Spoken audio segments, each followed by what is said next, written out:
people, let's get right into it. So today I am traveling back home. So I recently just left Bali and now I have a layover here in Singapore, and it's about 8.5 hours or so of a layover. So I'm gonna see if I can explore Singapore. Fingers crossed that I can. I just made it through immigration. So when you land, you have to fill out an immigration form, let them know you aren't sick, and then you can go through this nice little quick self-check for immigration, I guess you could say. It's a little white thing. You scan your passport, wait for it to tell you to remove it, then you go to the next little box and then you scan your fingerprint, and then it'll let you know if you're clear, and then you move forward. So now I'm in the arrival section. I'm gonna go step outside, see if I can find like a shuttle or a taxi, a private driver, something to be able to go explore Singapore for the time that I have. I know this is very much like unlike me to not have necessarily a strategic plan, and that is because I did know that Singapore airport themselves did offer free tours. They have 3 different tours that you can take, but they started leaving in the morning and they stopped by like 1:30 p.m. And since I didn't arrive here until 3:30, I missed that chance. So now I have to find my own way through Singapore. So let's see if we can make this happen, y'all. All right, y'all. So I went to the information desk and I was able to get a car to take us around town. It was $180 roughly for 4 hours. So it'll take us around about 3 to 4 locations, pick us up directly here at the airport, and then take us into the city and then drop us back off at the airport. So we are going to go explore Singapore. One of the first things that I had noticed leaving the airport was that most of their like signage and freeway signs and stuff like that was in English, which I was kind of shocked to see. So I actually had asked my driver, like, why is everything really like in English? And he was telling me because the country was built up with 4 different cultures, they end up choosing English as a overall language to be fair to everyone. And so that was really interesting to me. We have arrived at our very first stop, the Resort World of Sentosa. And this place was huge, y'all. Like, as y'all can see, the Van Gogh exhibit is out here. They had a casino. It was like a indoor/outdoor mall. They had plenty of food options, which I'll show you all some of that. Universal Studios is here. Hershey World is here. Like, it was so much in this one space. We probably spent about an hour, 15, hour and a half, no more, in this location, just to kind of walk around and see what they had to offer.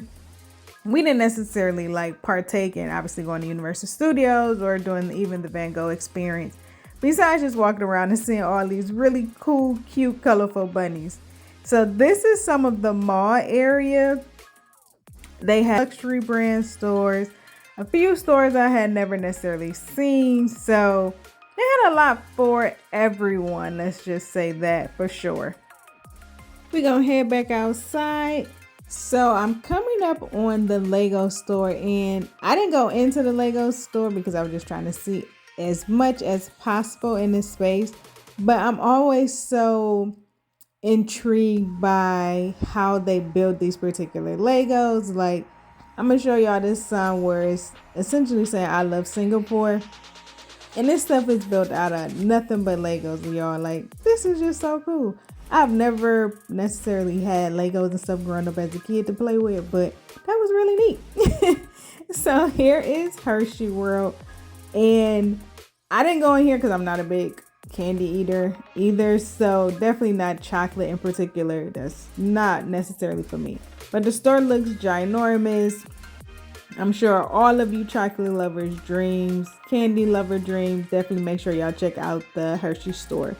And then we got Universal Studios, that's gonna be to the right here. And then next stop was to go find some food. I didn't find no food, but this nice little setup was real cute how they had it in here. The vibe was nice. The energy was good in here. So you had all of these different food places you can pick up some food from and just enjoy the moment. Next stop for us was going to be over into Chinatown. So that was stop number 2. It probably took us maybe like 20 minutes or so to get over there. It was so much happening over here in Chinatown. Just from this small little square space right here, they had people playing chess and other board games. It was just a whole little setup here. Like, it was real cool. And then we walked down the street some and came across what I would consider probably like some kind of open market setup. They had where you can buy fresh fruit and stuff. They had plenty of shops to buy clothing items, purses, souvenirs, like anything you can think of. They probably had it down this strip, and everything was so cheap, y'all. Then I ran across these ladies like doing karaoke or some kind of musical performance, so that was entertaining for sure. It was just a lot happening in Chinatown for sure. And we was probably only over here for maybe 20-30 minutes, not long at all. And I didn't buy anything over here. Oh yes, I did. I take that back. I bought a magnet because y'all know I need my magnets. But everything over here in this space was really cheap. So if you all are looking for souvenirs, clothing, and stuff like that, I would definitely say check out Chinatown. Third stop is going to be Gardens by the Bay. Now, this is where they have like these large, massive like trees that light up at night. I was really glad we were over here at nighttime because we were able to experience that. And then we just kind of walked around to see all of the different gardens. Now, as I walked around and then like as I did a little bit of research, we didn't touch half of this space, y'all. Like, this space was so massive. And then it was kind of late and, you know, I was short on time because I did have to get back to the airport. But we did get a chance to walk around and see a few different parts of the garden. They had some restaurants. They also had like some kind of event space because there was actually a gala happening at the time that we were there. So they did have a lot of different little things that you can do, different gardens obviously that you can see. And I didn't touch majority of it, y'all. Like, I was actually really shocked how big this space was. Like, I've seen pictures online before, but never to the extent of like what all was really here in this space to explore. So I was very much overwhelmed with trying to gather as much information, much video footage for y'all, because I ain't even gonna lie, y'all, I did not have the time to really explore how I would have loved to explore over here. Now, this was the final stop on our sightseeing tour in Singapore, and I don't know the name of it. I just know it was like 5 minutes around the corner from Gardens by the Bay. And my driver took us here because he said that it was the best way to see the city. And he was not lying when he said that, y'all. Like, it was such an amazing view here. We went onto this rooftop where it was nice and like grassy, so you can really sit out here and like have a picnic. You can see the trees, you can see the Marina Bay Hotel, the Ferris wheel. Like, it was just such a great way to end my night. All right, gorgeous people, so I have made it back to the airport. Viewing Singapore as in a private car was great. We made about 3 pit stops, and I must say it was definitely worth the time to leave the airport instead of staying here in the airport all of that time. So now I'm just kind of walking around and viewing the airport because there's supposed to be so many different things to do.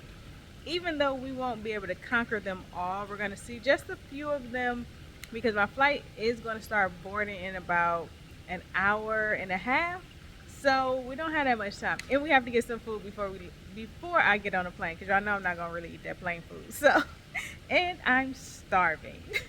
This is the rain vortex, which Singapore airport is known for because it's the world's tallest indoor waterfall, and you can actually view it by not going through security. So if you just want to come and see it, have at it, come up to the airport and you can go check it out.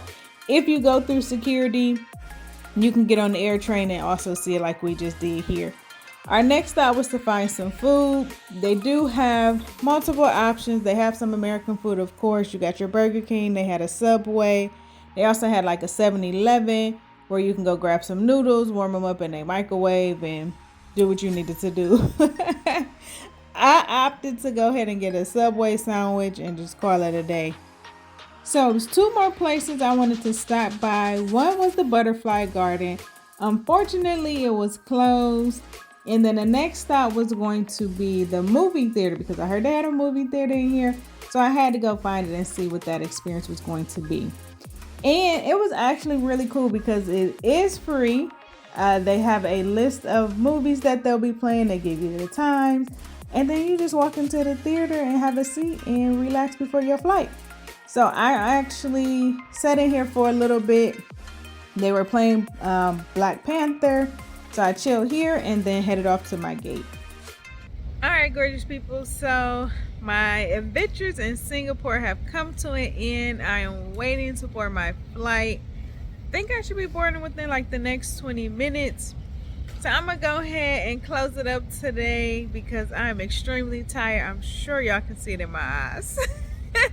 This has been a long journey, a fun journey, but a very long journey. So we are going to head off to Frankfurt, Germany, and then from there, New York to Cleveland. I had to freeze the video here, y'all, because when we entered back into the States via JFK Airport, that line was ridiculous to get through customs. I would say it definitely was about an hour wait. So we made sure that we downloaded the mobile passport control app, and that saved us so much time. We was able to go through a whole nother line and get through that process within literally a minute, no longer than 2 minutes. And I was over to claim my bags. Like, make sure y'all download the app. I had to give y'all that tip before I closed out this video. Thank me later or drop that in the comments because I'm telling y'all it will save you a tremendous amount of time. And then I will be home by Tuesday, y'all. And I am actually quite excited to sleep in my own bed. So as always, gorgeous people, go out there, create memories that will last a lifetime.